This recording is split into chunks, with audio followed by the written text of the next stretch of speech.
বিশ্বের সবচেয়ে প্রাচীন ধর্ম হল হিন্দু। অনেকে হিন্দু ধর্মকে সম্প্রদায় বা সংস্কৃতি বলতে পছন্দ করেন। এই ভূখণ্ডে হাজার হাজার বছরের ইতিহাস হিন্দুদের। বলতে গেলে বাংলা, বাঙালি এবং হিন্দু ধর্ম ও সংস্কৃতির সম্পর্ক নিবিড়, অবিচ্ছেদ্য। এখানকার মাটি, বায়ু, জল, প্রাণ ও প্রকৃতির মধ্যেই এই ধর্মের বিকাশ। স্বভাবে বাঙালি হিন্দুরা শান্ত প্রকৃতির, তাদের আচার অনুষ্ঠান অনেকটা প্রকৃতি নির্ভর। হিন্দু ধর্মের মানুষ বিশ্বাস করে পৃথিবীর সকল প্রাণের কল্যাণের মাধ্যমেই একমাত্র মানব মুক্তি মিলবে।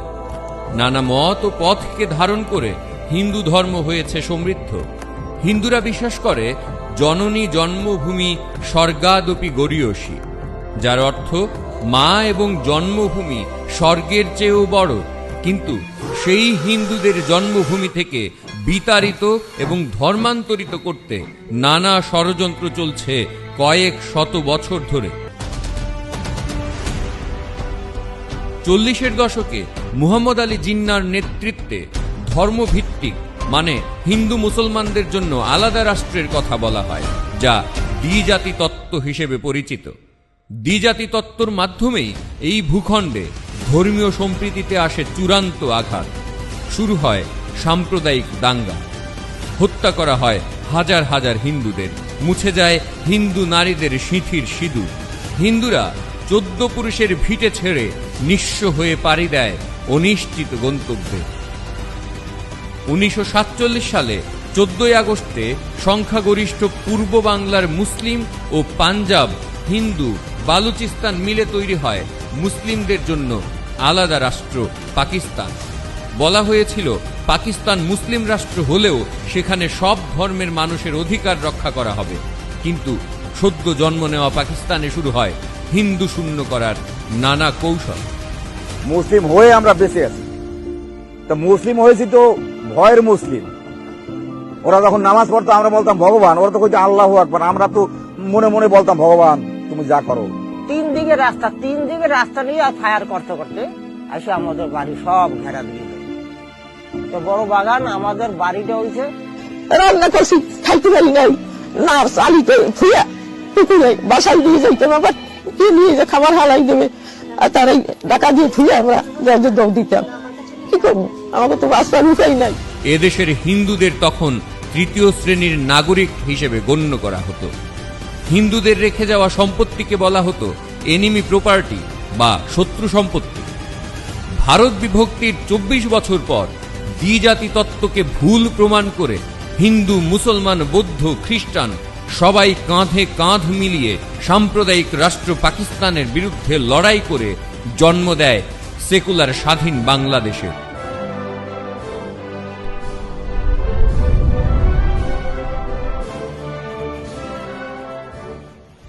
বাংলাদেশের সংবিধানের অন্যতম একটি স্তম্ভ হল ধর্মনিরপেক্ষতা। কিন্তু বিভিন্ন সময় এই ধর্মনিরপেক্ষতা শব্দটিকে বিভিন্নভাবে উপস্থাপন করা হয়েছে। ওয়াজের মাধ্যমে হিন্দুদের প্রতি ঘৃণা ও সাম্প্রদায়িকতার বিষ বাষ্প ছড়াতে থাকে গ্রাম থেকে শহরে। আমার বাবারও মূর্তি কেউ নির্মাণ করে, আমি সেই মূর্তিও ভেঙে গুড়িয়ে দেব। ছাড়বে না কোনো ছবি মূর্তি, সবকে ভেঙে খান খান চূর্ণ করে দাও। পৃথিবীতে আমাদের দায়িত্বই তো হলো মূর্তি ধ্বংস করা, মূর্তি পূজাকে ধ্বংস করা। সবচাইতে বড় হিংস্র, সবচাইতে বড় উগ্রবাদী হিন্দু সম্প্রদায়। হিন্দুরা, বৌদ্ধরা, খ্রিস্টানরা, ইহুদিরা, নাস্তিক, মুরতাদ, বেঈমানেরা, আসো সকলে মিলে তওবা করো, কালিমা পড়ো, লা ইলাহা ইল্লাল্লাহ মুহাম্মাদুর রাসূলুল্লাহ। যেই রাম ভগবান হয়েও নিজের বউটাকে উদ্ধার করতে পারলো না, সেই রামের ক্ষমতা কদ্দুর?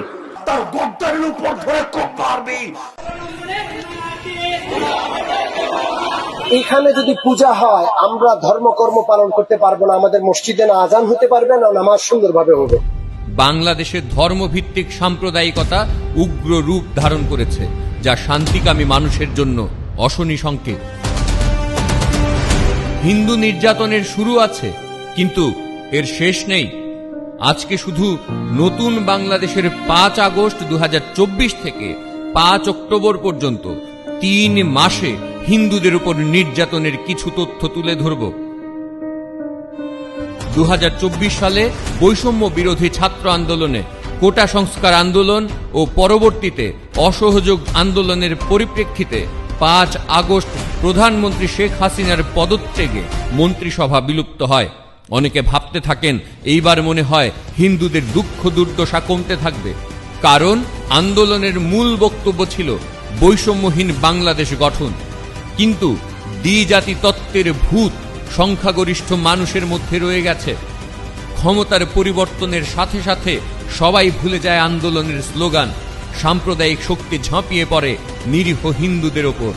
আগুনের লেলিহান শিখায় পুড়তে থাকে হিন্দুদের বাড়ি, ব্যবসা প্রতিষ্ঠান।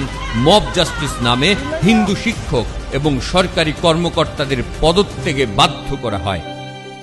ঘোষণা দিয়ে তালেবানি কায়দায় তুলে নিয়ে যাওয়া হয় মেয়েদের, অনেককে করা হয় ধর্মান্তরিত।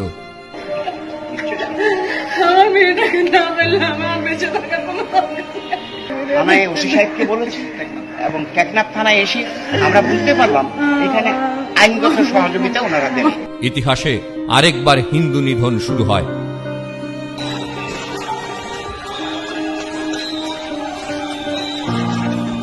পাঁচ আগস্ট থেকে দেশের প্রায় সব জেলায় কয়েক হাজার সংখ্যালঘুর বাড়ি, ব্যবসা প্রতিষ্ঠান এবং মন্দির ভাঙচুর, হামলা ও লুটপাটের ঘটনা ঘটে।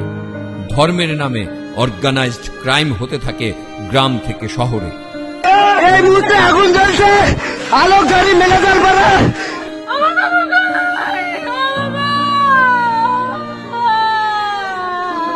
দেশের বেশিরভাগ গণমাধ্যম হিন্দু নির্যাতনের বিষয়কে অতিরঞ্জিত এবং গুজব বলে এড়িয়ে যায়। কিন্তু বর্তমান বাস্তবতায় প্রথম আলোকে বলা হয় এই 2024 সালের অন্তর্বর্তী সরকারের মুখপাত্র।